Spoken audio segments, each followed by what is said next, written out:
tema muito interessante: o empreendedorismo como ferramenta de combate à desigualdade social. A desigualdade social não é um conceito distante. Ela tem rosto, tem história e impacta diretamente na vida da nossa população, especialmente dos jovens. É nesse cenário que o empreendedorismo surge como possibilidade, desafio e instrumento de transformação social. Para esse diálogo, recebo o empresário Dr. Rafael Stone em uma conversa franca sobre empreendedorismo, oportunidade e desigualdade social. Seja bem-vindo, Dr. Rafael. Estamos aqui para conversarmos sobre a desigualdade social, o empreendedorismo, e eu tenho certeza que é um tema que o senhor tem mas muito conhecimento e gosta de cuidar, tratar com muita seriedade e respeito pela nossa sociedade, pelos nossos jovens. Mais uma vez. Fico à sua disposição. Muito obrigada pela presença, pela nossa querida. Como é que eu não vou dizer teu nome? Pode dizer, nossa querida Elisa. Elisa, mas eu quero dizer Elisa, não, eu queria dizer Elise. E também aqui está presente conosco. Muito obrigada pela tua presença. Obrigada. Eu agradeço mais uma vez a oportunidade de poder compartilhar aqui um pouco da nossa experiência, das nossas ideias, sobre um assunto que sempre nos toca, que faz parte do tecido social e que é importante ser explorado da melhor maneira possível e da forma mais franca possível, porque é um assunto transformador. Um assunto que impacta diretamente e indiretamente a vida de todos. Então, agradeço a audiência do podcast, parabéns pela estrutura, de muito bom gosto. Vamos tentar aqui dar nossa colaboração. Determine, coordene. Muito obrigada, mas com muita gente, nós sabemos que é com muita responsabilidade que tu trata desse tema, porque é preocupante para todos nós, né? Nós que já estamos, digamos, que eu sempre costumo dizer que a nossa geração já fez um pouco, né? Mas não tão o suficiente para que tivesse uma sociedade mais igualitária. Mas você, como jovem, vocês jovens, têm agora essa, digamos assim, vão receber esse bastão, né? Esse legado que nós estamos deixando para que vocês possam transformar e criar coisas melhores. Mas, doutor, o senhor pode falar sobre a história, o que a data histórica da concentração de renda, como é um tema amplo, né? Você pode desenvolver de uma maneira mais tranquila para que a gente possa expor para a sociedade, tá, dados que são desconhecidos e a preocupação que nós temos com relação ao nosso empreendedorismo, à nossa juventude e à nossa desigualdade social. O senhor colocou algo interessante sobre as nossas regiões, que você vai falar, eu acho que lá na frente, né? Sim. A região norte e a nossa região nordeste, né? Sim. Quais as diferenças, essa coisa toda. Vamos lá? Vamos. Acredito que o problema da concentração de renda é um problema que deve ser enfrentado no Brasil, mas é um problema global. E essa concentração de renda, por N motivos, sejam motivos legais, fiscais, sejam motivos de grandes empresas, grandes corporações e pessoas que detêm uma fatia muito maior da renda disponível no mundo, e estamos falando aqui do Brasil, ela traz, e é o retrato, na verdade, da irresponsabilidade, muitas das vezes, de líderes, da própria sociedade, da própria família, e deve tratar isso de uma forma mais aguerrida. O que eu quero dizer com isso? O problema da concentração de renda traz esse problema da desigualdade social, e essa desigualdade social ela vai trazer uma série de isolamentos uma série de diferenças que muitas das vezes vão impactar a vida das pessoas mais abastadas, indiretamente ou não. Então, essa pauta, ela traz a dificuldade de uma faixa, por exemplo, da população, e eu gostaria de focar a nossa conversa nessa faixa mais jovem, que foi o que eu fui intimado a falar, jovens. Jovens, né? A nossa juventude, né? Essa faixa da população de 15 a 29 anos, que muitas das vezes está ali fora dessas políticas públicas que poderiam ser fomentadas por toda a sociedade.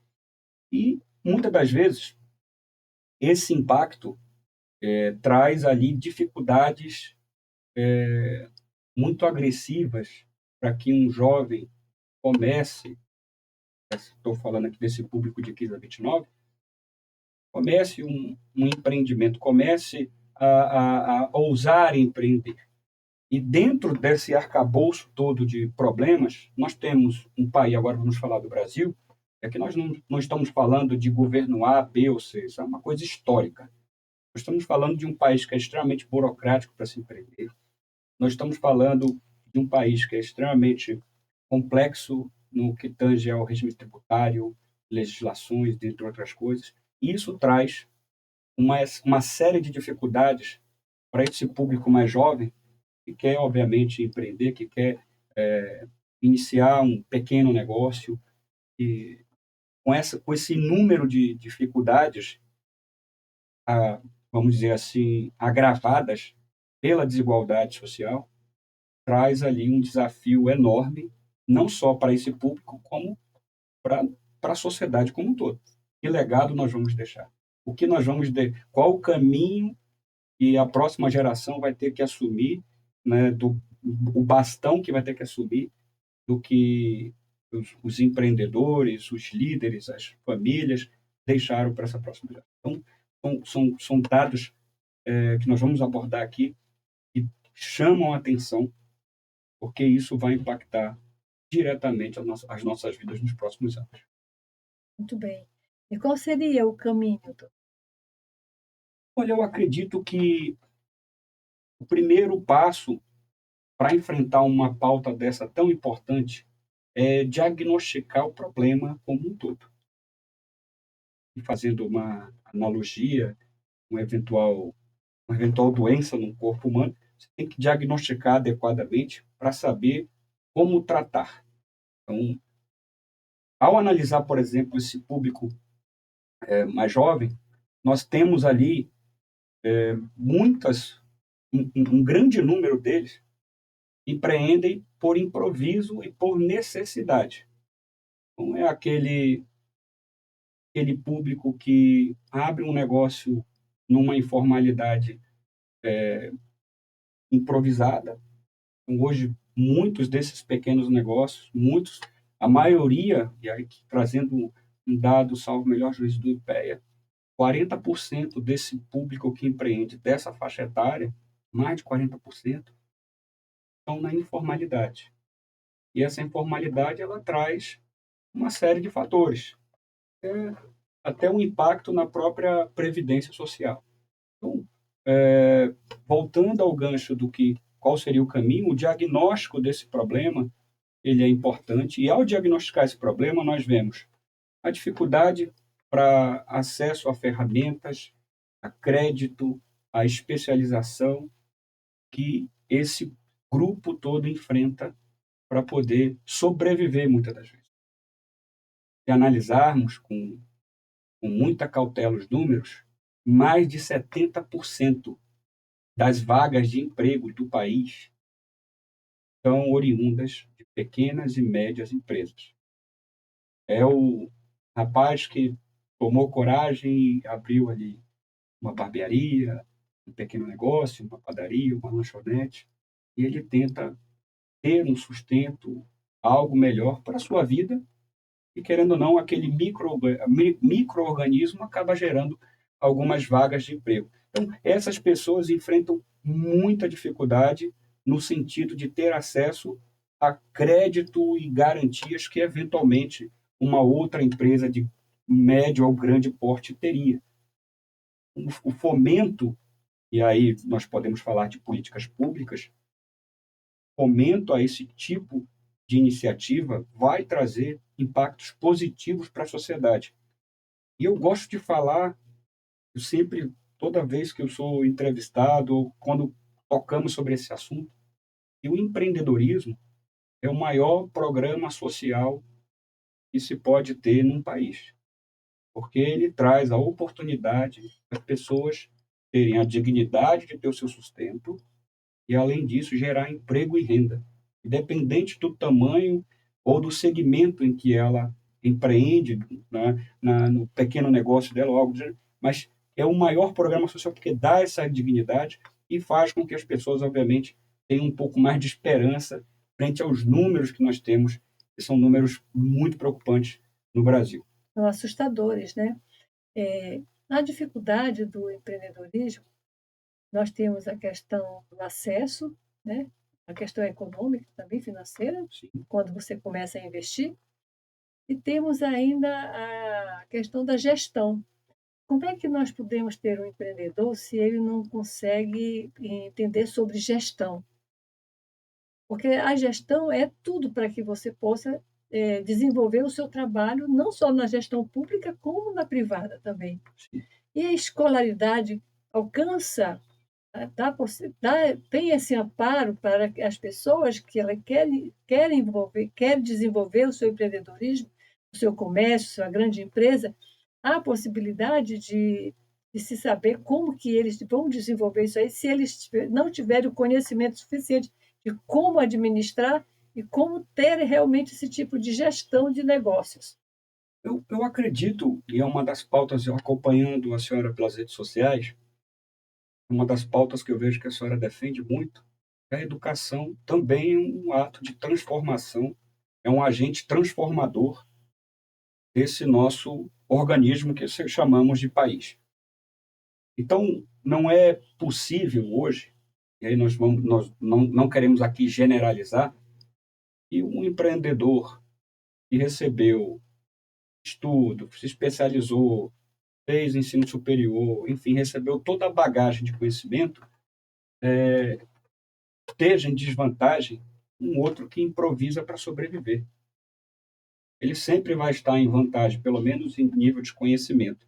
Então, por isso que é importante o fomento para que essas pessoas, muitas das vezes têm um pequeno negócio só para sustentar, tenham condições de evoluir profissionalmente para gerir o seu negócio e, obviamente, fomentar aquele organismo que ela tanto, enfim, tanto trabalhou para mantê-lo. Uma das coisas, um dos números importantes também que eu tenho em mente é que hoje 56% da população, acho que o número de 2023, já tem um ensino médio. Mas o ensino médio, comparado ao que era há 50 anos atrás, hoje é uma coisa quase que obrigatória. É um básico, É um né? básico. E isso também não vai trazer a bagagem necessária, porque muitas das vezes é conhecimento, experiência de vida, oportunidade, certamente determinação para que você possa tocar um Porque negócio. ser empreendedor tem que ser determinado, né? E ter coragem, né? Eu gosto de falar no dia a dia que ser empreendedor é ter estômago de aço, Né? porque todo dia é uma montanha-russa de emoções. Você, independente do tamanho da sua empresa, você abre a empresa em determinado horário, está tudo bem, na metade do dia você tem que resolver uma série de problemas, contornar uma série de E dificuldades, a seja tributação, né? a tributação, uma outra coisa que eu sempre falo também é que no nosso país, e aqui não estou criticando o governo, estou falando, enfim, é o que está posto aí, é uma insanidade, é um manicômio tributário.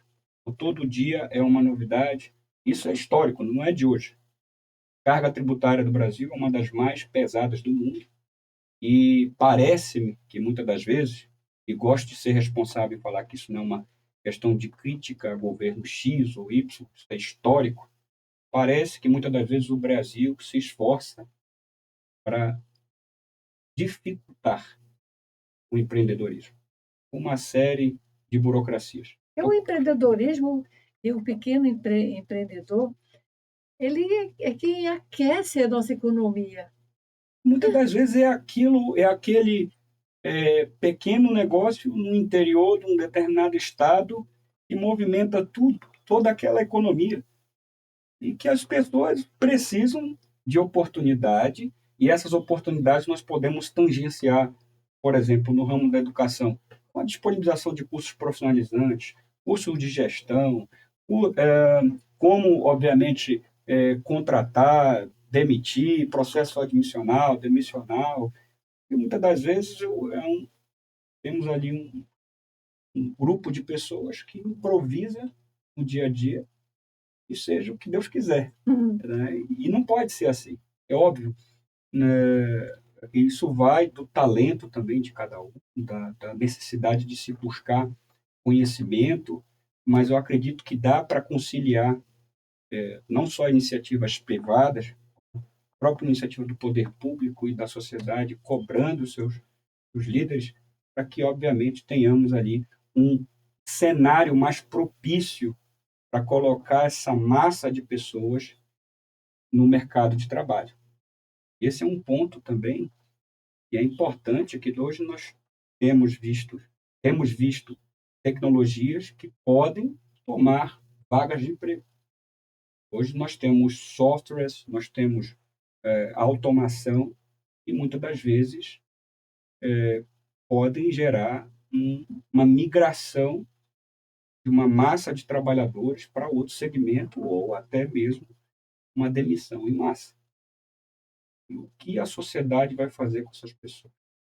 Um ponto importante. Isso é assustador, né? Porque como que nós vamos viver a massa sem emprego?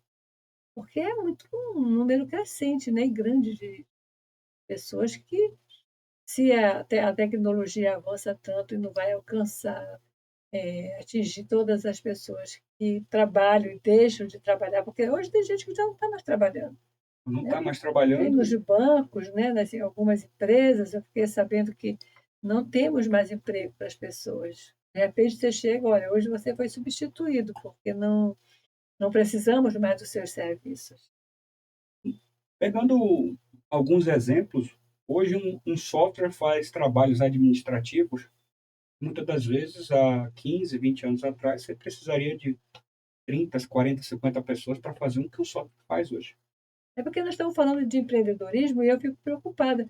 O empreendedorismo, nós temos todos esses recursos, essas possibilidades de crescer, com toda essa tecnologia, como é que o empreendedorismo vai funcionar? Eu acredito que o que nós vamos, já se fala de várias formas sobre a questão do trabalho. Em tese, coisas tendem a se tornar mais competitivas, muito mais competitivas. Mas o mercado sempre foi assim. O mercado, o mercado ele se ajusta às realidades. Ele vai se ajustar, gostando, a sociedade gostando ou não, ele sempre vai se ajustar.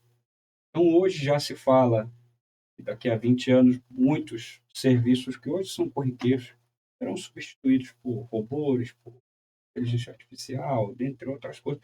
Então, falar hoje até consultas médicas já são feitas com um software de inteligência artificial. Tem países que aceitam isso. Então, isso não está impactando só um grupo de pessoas com trabalhos braçais ou algo do gênero. Pelo contrário, isso vai tocar todo tipo de vaga de emprego ou até empresas. Então, como que o mercado vai lidar com isso? Tem que lidar de uma forma em que a sociedade tenha o mínimo necessário para se manter, pelo menos isso, obviamente, e criar uma qualidade de vida para essas pessoas, para esse grupo, e eventualmente sustente todo esse organismo. Porque sem isso, e eu acredito que o capitalismo, e agora puxando o empreendedorismo com o capitalismo, ele não precisa ser draconiano, não precisa ser selvagem. Ele tem que enxergar as pessoas para oferecer produtos e serviços que sejam, obviamente, que deem condições para que as pessoas tenham minimamente uma vida digna, porque senão nada se sustenta. Nada se sustenta, inclusive o próprio mercado. Isso é importante, ofertar políticas públicas e, obviamente, condições adequadas para que, dentro de cada realidade, esse micronegócio, médio ou grandes corporações tenham condições de, o que for possível, disponibilizar vagas de emprego, fomentar a vaga de emprego, facilitar a legislação para que se contrate pessoas, facilitar a carga tributária, reduzir, obviamente, as dificuldades para se disponibilizar recursos mínimos para a sociedade, dentre outras coisas que poderiam ser abordadas aqui. E respondendo a sua pergunta, é isso: o mercado ele se adequa, vai se adequar, não tem para onde correr, ele vai ter que criar. O mercado precisa de demanda. A demanda, obviamente, ela vai seguir ali a oferta, e a oferta está ligada à demanda, e a demanda está ligada à oferta. É um umbilical. Nós conversávamos ainda há pouco sobre a juventude, né? Como é que a juventude se comporta hoje? É o que pensa os nossos jovens. Eu até ganhei um livro, né? Fui presenteada com um livro, fala sobre o espelho da sociedade, mais ou menos assim, uma leitura feita sobre como é que os jovens, o que que pensa cada um de nós, o que que pensa os nossos jovens. Não é jovem ainda, né? Eu sou um jovem senhor. É um jovem talentoso. Mas eu acredito, pelo menos... Porque não é fácil chegar onde chegou, né? Não. Mas a nossa juventude parece que tinha mais... Né, vou dizer nossa juventude, mas a sua juventude já não Cada um tinha, na sua respectiva juventude. né? Nas suas fases de vida, né?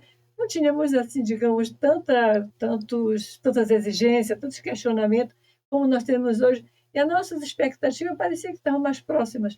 Hoje eu vejo assim, um pouco mais distante. Será da juventude? Eu acredito que nós temos que analisar... Será? Eu fico pensando, que é a leitura que você faz do jovem? O que, que o jovem gostaria de ouvir? O que, que ele quer? O que, que ele pensa? Como é que ele vive? Qual é a angústia que o jovem tem hoje nesse mundo de competitividade? Eu acredito que, primeiro, o que nós temos que fazer é analisar perfis. Então, o jovem hoje de 15 a 29 anos tem uma mentalidade totalmente diferente de um jovem de 15 a 29 anos de 100 anos atrás. Da minha época. Não, tem uma mentalidade totalmente diferente, porque ele tem outros anseios. Não quer dizer que são inferiores, melhores ou não. São fases da sociedade, são ciclos.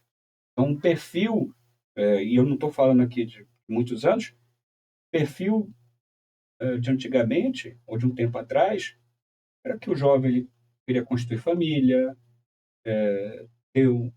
financiar a própria casa e o seu carro. Hoje, os anseios são outros. Muitas das vezes, não querem sair da casa dos pais, por uma série de dificuldades, por uma série de fatores. Não pretendem construir família, então temos aí um problema a ser enfrentado sobre índice de natalidade. Isso pode afetar, pode não, isso afeta a nossa previdência social. Quanto menos jovens, menor essa pirâmide. É mais difícil essa pirâmide se sustentar. Mas esses anseios trazem também pontos positivos. Então, hoje, por exemplo, essa juventude não aceita ficar num trabalho em que ela só veja a necessidade de dinheiro, ter um recurso, um salário ali todo mês. Ela precisa estar bem mentalmente, ela precisa se sentir bem mentalmente nesse lugar, ela precisa ser respeitada, e hoje nós temos uma série de personalidades, de pessoas que, obviamente, merecem respeito, aceitação da sociedade, acolhimento e tudo mais, coisa que há um tempo atrás isso não era... Era impensável, Era né? impensável. Era impensável. Então, hoje, o perfil dessa juventude é algo nesse sentido. E tem um outro dado, isso é um dado alarmante. Nós temos um dos maiores índices da geração nem-nem. O que é a geração neném? Isso é um termo que é usado na internet para identificar público jovem que nem estuda e nem trabalha. E a preocupação é que muitas das vezes, se for analisar esse público, muitas das vezes são pessoas de periferia, estão ali vivendo com o que pode, para se vendendo almoço para sustentar, ter a né? janta ou vice-versa, Para se sustentar, e né? não tem a oportunidade adequada ou o cenário propício para entrar ou no mercado de trabalho ou para se eventualmente iniciar um pequeno negócio para ter uma renda. Então, ao analisar também, e aí volto a falar aqueles outros números, nós temos um público nessa geração neném que são pessoas que estudaram no máximo até 11 anos durante a sua vida, por 11 anos, é um índice muito baixo, e isso falando de pessoas brancas, pardos e negros, nós estamos falando de 9,6, são dados 9,6 anos estudando.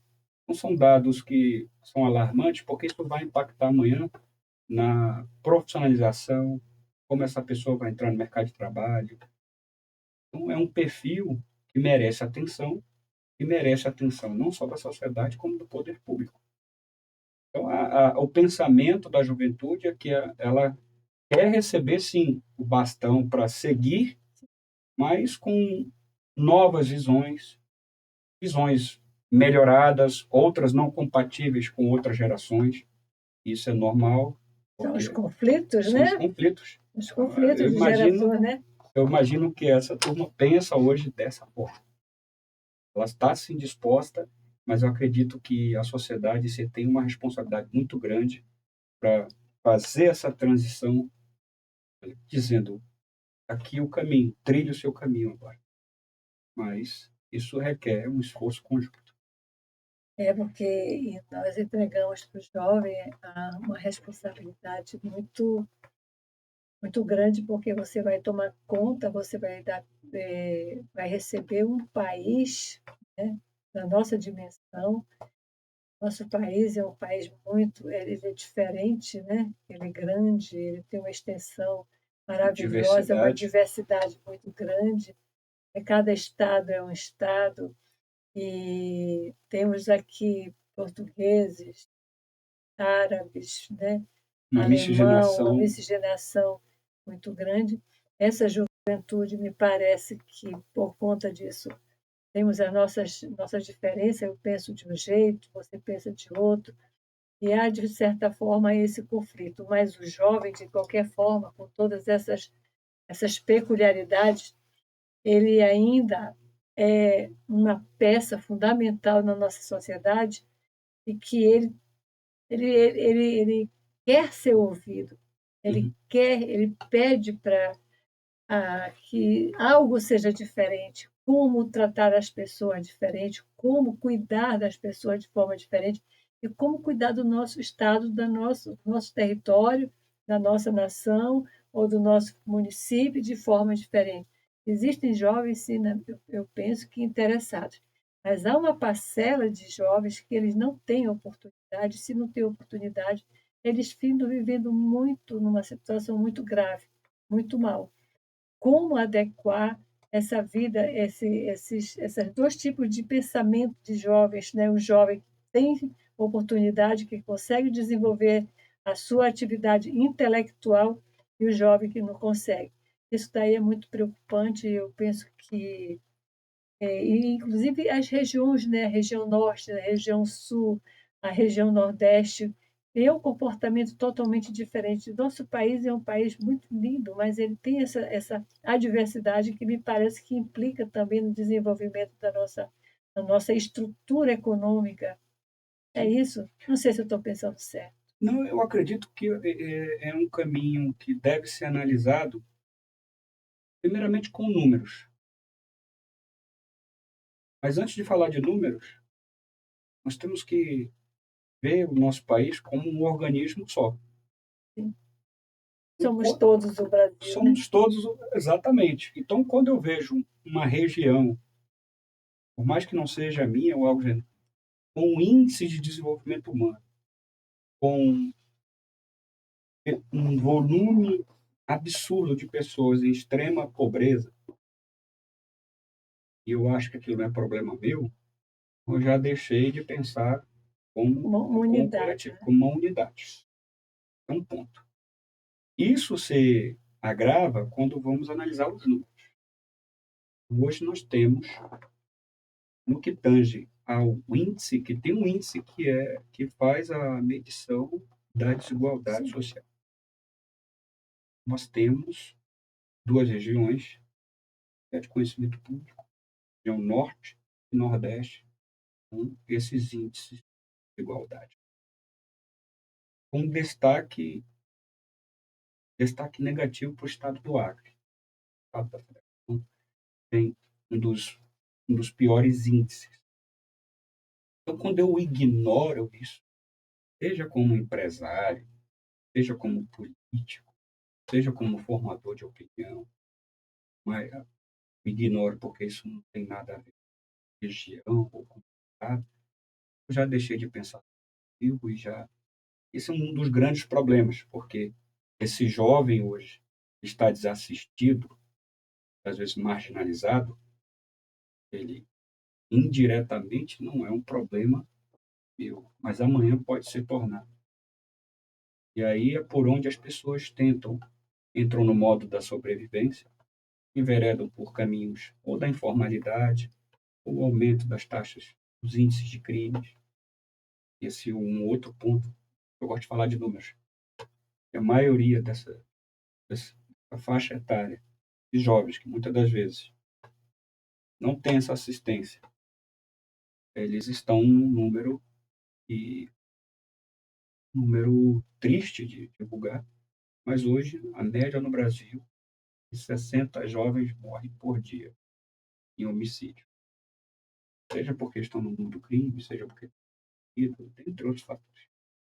Um índice elevado, já sofreu alguma redução, mas isso é uma consequência, um efeito colateral dessa, dessa diferença abissal entre esse jovem que tem acesso ou tem condições mínimas para construir uma vida digna e esse outro que muitas das vezes a gente passa pelo do sinal de trânsito e ignora, que não é problema nosso. Então, como diminuir isso?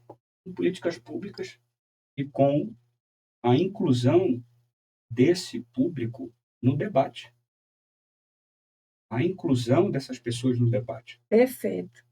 Eu acredito que, se não ouvir, e aí vai da liderança, né, de quem quer que seja seja no nível municipal, estadual, federal, vai da possibilidade, da habilidade de liderança de trazer esse público para o debate. Vamos começar. O que é possível ser feito para reduzir isso?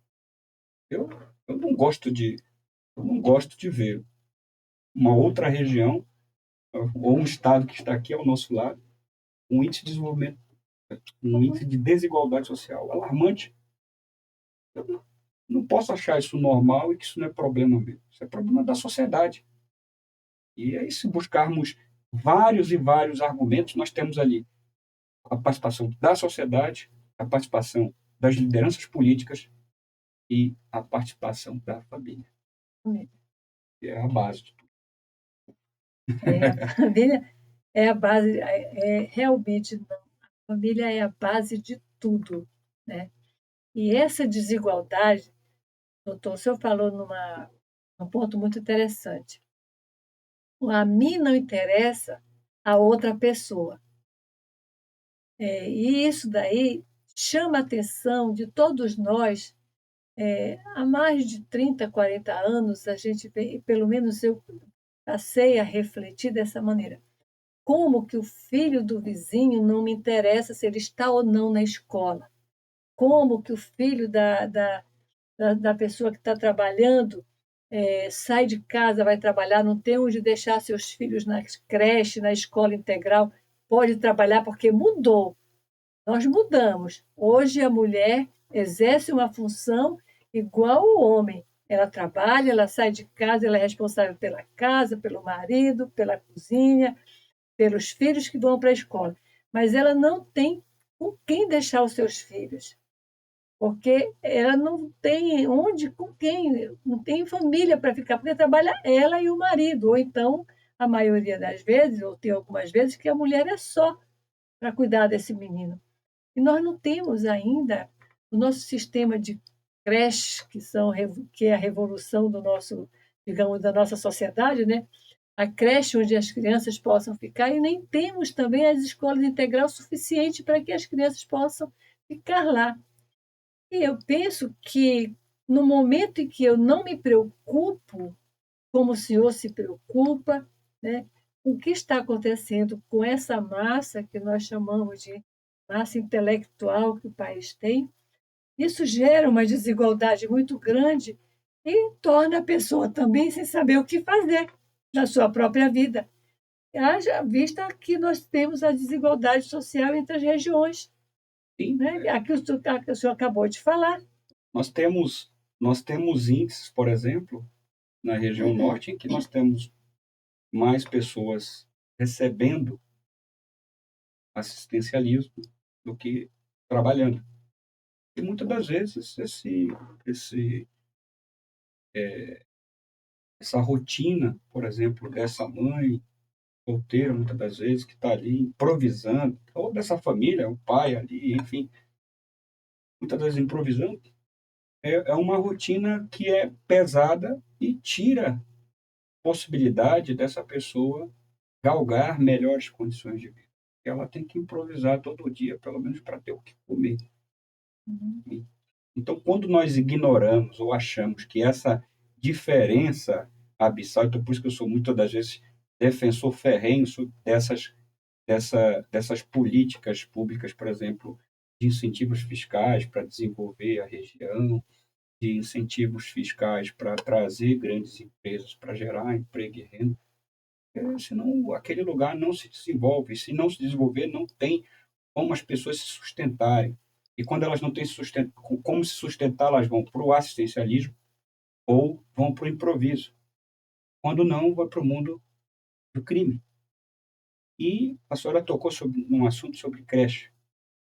É muito mais barato para o Estado, para reduzir o custo, investir mais em educação, seja no ensino, no ensino fundamental, do que custear, por exemplo, uma pessoa dentro do presídio. Porque a, eu fui professora de alfabetização, então a creche, o ser humano vai da creche ao ensino fundamental, porque vem o ensino infantil, né? E o ensino fundamental, onde há a base que prepara. E se isso não está pronto, como que você vai aproveitar essa juventude toda? Né? É aquilo que você acabou de falar. Nós vamos acabar criando uma outra massa de pessoas e vai ter uma série de dificuldades, sejam elas as mesmas que a geração passada passou ou outras piores. Então, o que nós temos que fazer? É dar o caminho. O caminho é a educação. Por exemplo, uma creche, o que o poder público poderia fazer? E aí vem o empreendedorismo.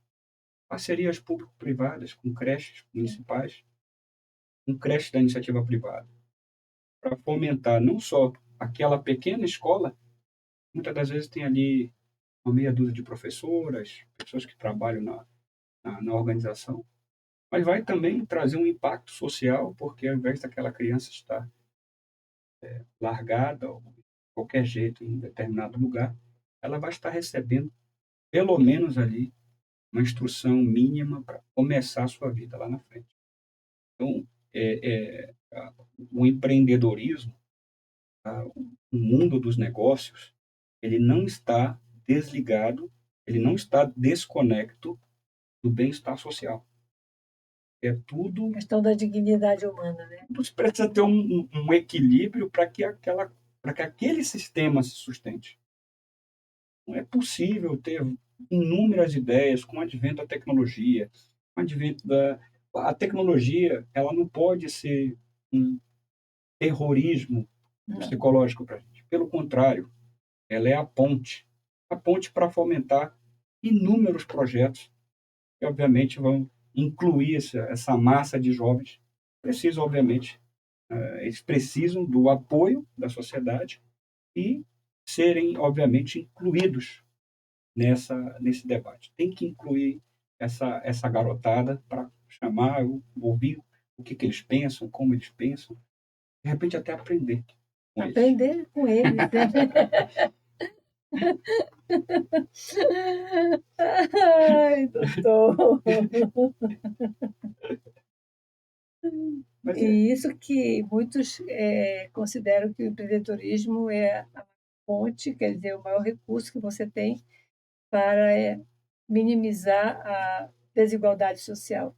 Porque é aquilo que o senhor acabou de falar, você gera emprego e do emprego a pessoa já não precisa mais estar desprovido de recursos para a sua situação básica, né? Sim. Da sua alimentação, que é aquilo que é básico, né? A dignidade humana, como é o homem sem alimentos, sem condição de, digamos, de fazer as suas refeições básicas e ter a sua lazer, né? Não tem lazer.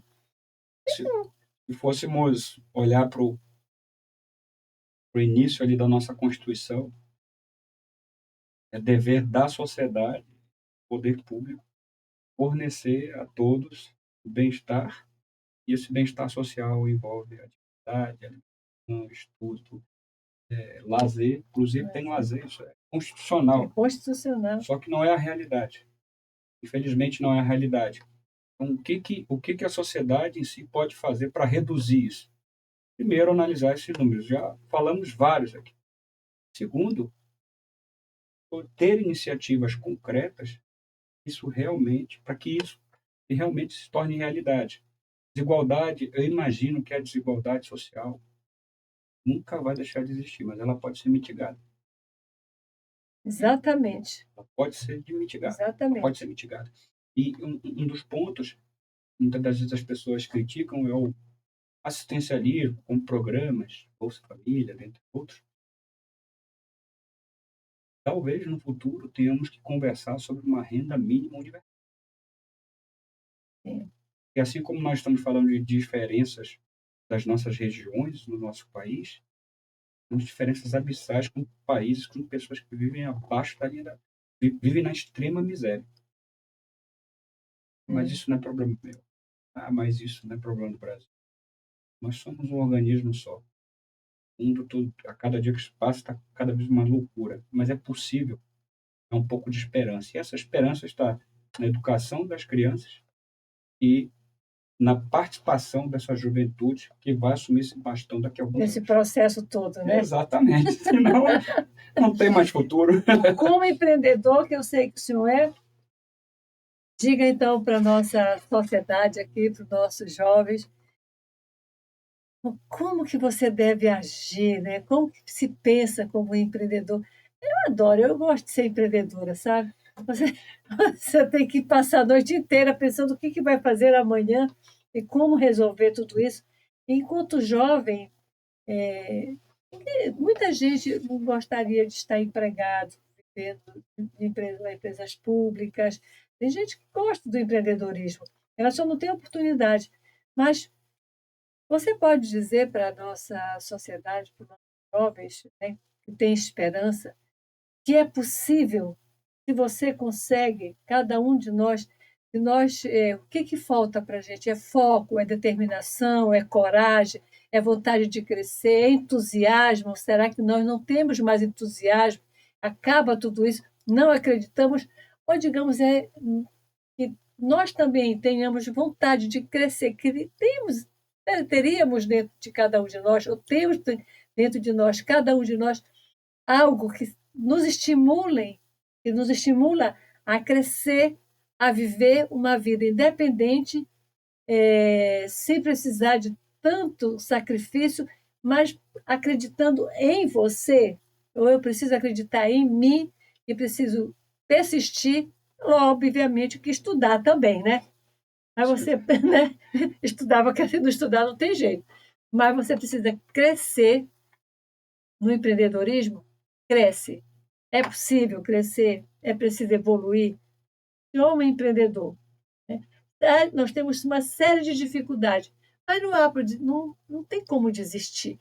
Ou então falta saber aprender como lidar, porque eu fiquei sabendo que algumas pessoas pegaram alguns recursos para empreender, mas não conseguiram, porque não souberam trabalhar o dinheiro, não souberam empreender, não souberam, digamos, onde montar os negócios, se aqui eu podia, naquele local, digamos, daqui a 2 ruas, ou na próxima esquina, ou em como eu vou empreender, como eu vou fazer.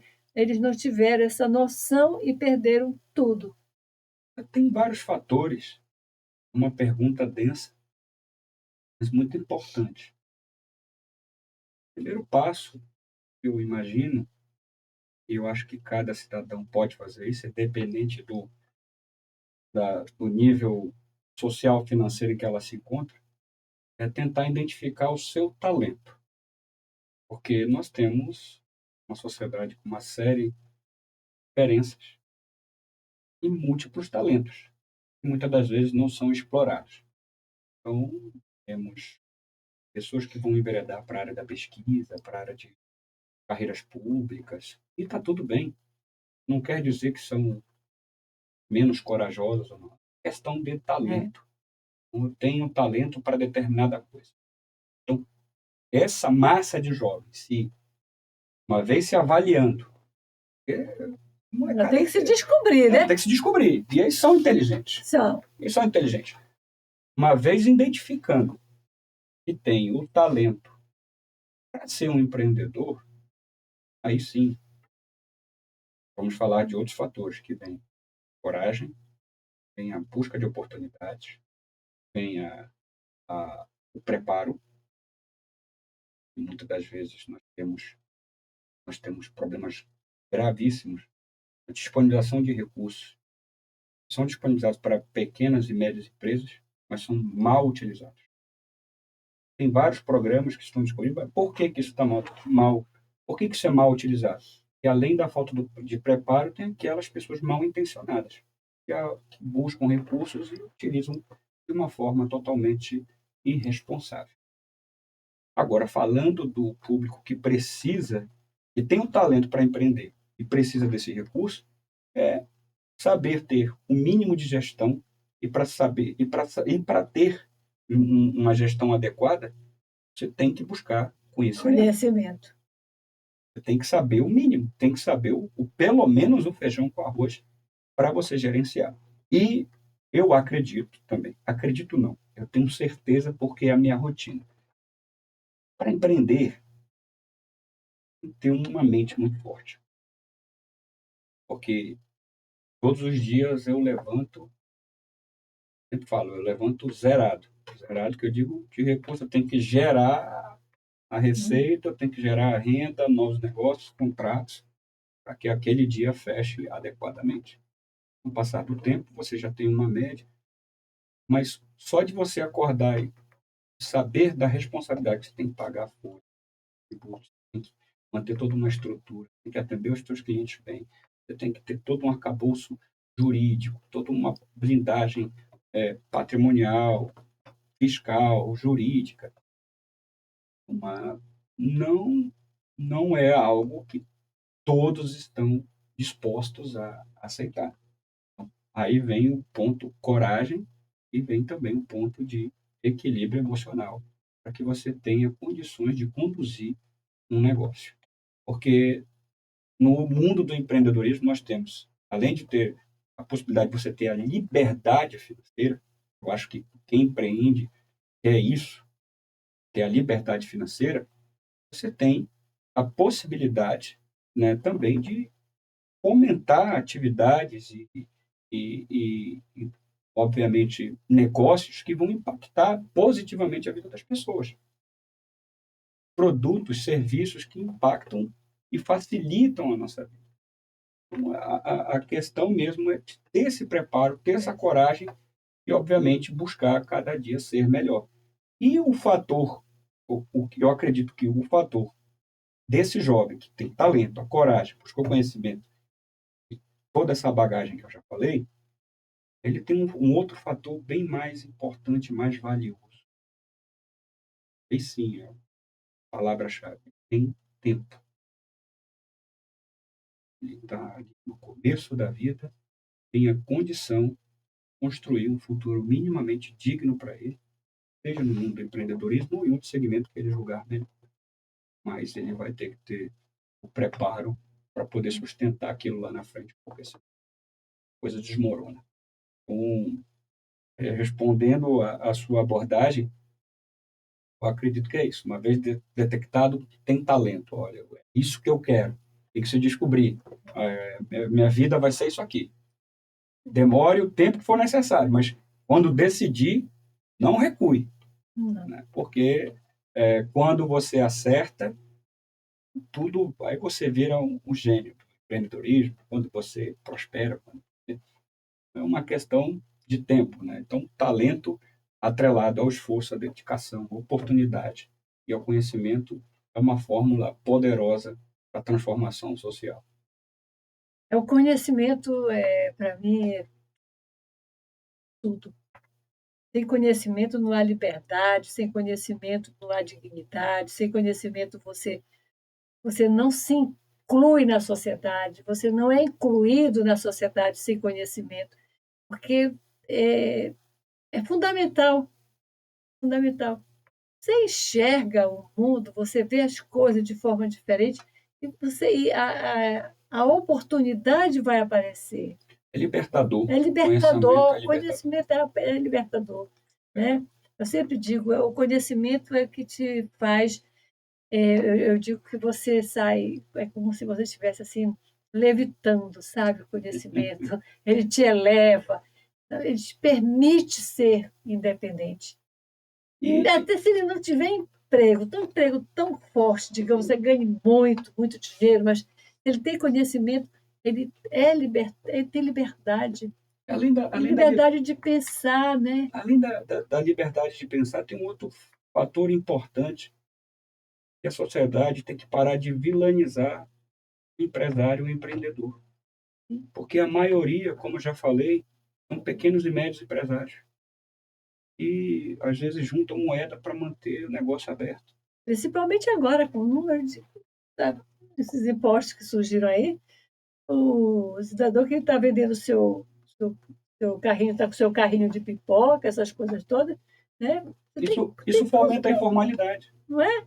É por isso que, muitas das vezes, ele não quer estar dentro do sistema exige, porque vêm as dificuldades de carga tributária, de burocracia, de fiscalização. Tem que ter certas coisas que são importantes, mas hoje não faz mais sentido determinadas burocracias ou dificuldades, tendo em vista que nós somos uma sociedade extremamente acelerada, cada vez mais competitiva e, se não tomarmos cuidado, cada vez mais desigual. E isso não pode ser normal, não podemos aceitar isso pacificamente, independente da ideologia que se defende, se é lado A, B, vermelho, azul, não interessa. Temos que entender que vivemos numa sociedade diversa em que, falando do meu lado, falando do meu público, que é da iniciativa privada, muitas das vezes é colocado como um vilão. Não, a maioria das vezes esse empreendedor ele está ali suando a testa, não dorme direito porque sabe que no outro dia tem que pagar a folha e ele é colocado como um empresário vilão. É óbvio, não vamos generalizar, mas tem pessoas realmente que precisam dessa ajuda e desse olhar mais humano. É isso que eu ia te falar, é o olhar para aquelas pessoas que estão ali. Você imagina que aquele homem que está ali trabalhando, noite e dia, com aquela vida dele, um sanduíche, uma coisa. Se ele tiver um olhar diferente, quem sabe você não criaria ali possibilidade, oportunidade para que aquela pessoa crescesse, né, e que se tornasse um grande empresário, né? Por que não? Por que não? Exatamente. Então, assim, há espaço para crescermos. Há um Estado forte, um Estado onde pessoas têm emprego, dignidade, renda e a possibilidade e liberdade de mercado, onde eu possa abrir um negócio, se ele der errado, eu não quero que seja por conta de políticas públicas ou algo assim. Se der errado, tinha que ser exatamente porque eu não fui talentoso o suficiente. É. Mas, se der certo, aquilo vai ser um fator que vai promover mudanças. E a gente só promove mudança, obviamente, com essa engenharia toda funcionando. A gente pensa que uma engrenagem dessa não é importante, nós já erramos muito. A maior engrenagem que tem é a educação. Pode até me chamar de dona educação, mas Eu acho que esse vai pegar, hein? a dona educação é a educação, o conhecimento é libertador. A educação, como nós vimos agora uma frase, a creche é revolucionária, né? É uma revolução que você tem que olhar para tudo isso daí, olhar as crianças, olhar.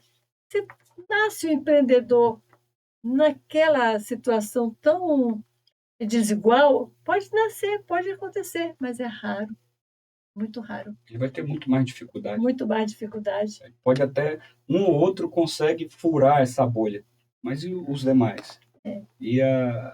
E se você conseguisse reunir todo esse pessoal assim digamos, numa arena e conversar com todos eles, saber pensa cada um deles, qual o seu talento, o que você gostaria de fazer, que bom que seria, né? Não, com certeza. Eu acredito que esse olhar que nós temos que ter, e obviamente, para grandes mudanças acontecerem, primeiro as pequenas devem começar. E isso no ambiente familiar, além do ambiente familiar, no ambiente da escola, a escola promover também pautas, e aí vem um outro ponto importante. Hoje nós vemos escolas, muitas das vezes, da iniciativa privada, que já fomentam nas crianças a educação financeira, ou a possibilidade de construir ali um cenário simulado para empreendedorismo, robótica, esses novos assuntos que são corriqueiros agora no nosso dia a dia. Antigamente isso não existia. É possível fomentar isso, seja na rede pública, na rede privada, para nós termos outros talentos. Porque esses talentos, muitas das vezes os que mais se destacam, não ficam no Brasil. Foi embora. Aqui, o que fica aqui, muitas das vezes, é porque ele não teve a oportunidade e talvez até seja mais talentoso que o outro. Mas fica aqui por necessidade, fica aqui por... Então, a sociedade tem que construir esse ambiente, seja tangenciando a iniciativa privada com o empreendedorismo, as políticas públicas, porque esse organismo, ele transforma a realidade. Combinado com tecnologia, combinado com a fusão de opinião, seja da faixa etária um pouco uma idade mais elevada, dessa molecada, eu falo molecada com carinho, Sim. de estar aí para assumir esse bastão. E ao assumir esse bastão, olha, nós estamos entregando aqui o melhor que nós nos poderíamos deixar.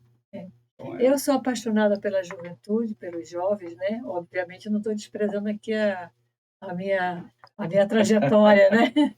O jovem assim, é algo extraordinário. Eu sempre digo, cada um de nós é extraordinário, né? Mas eu visitei ali eu acho que é o Instituto Matias, né? Todos os jovens fazendo teste, criando, né?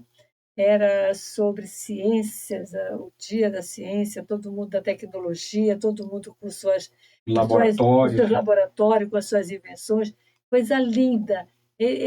A esperança, você olha assim no rosto deles, você vê, mas ali é selecionado, né?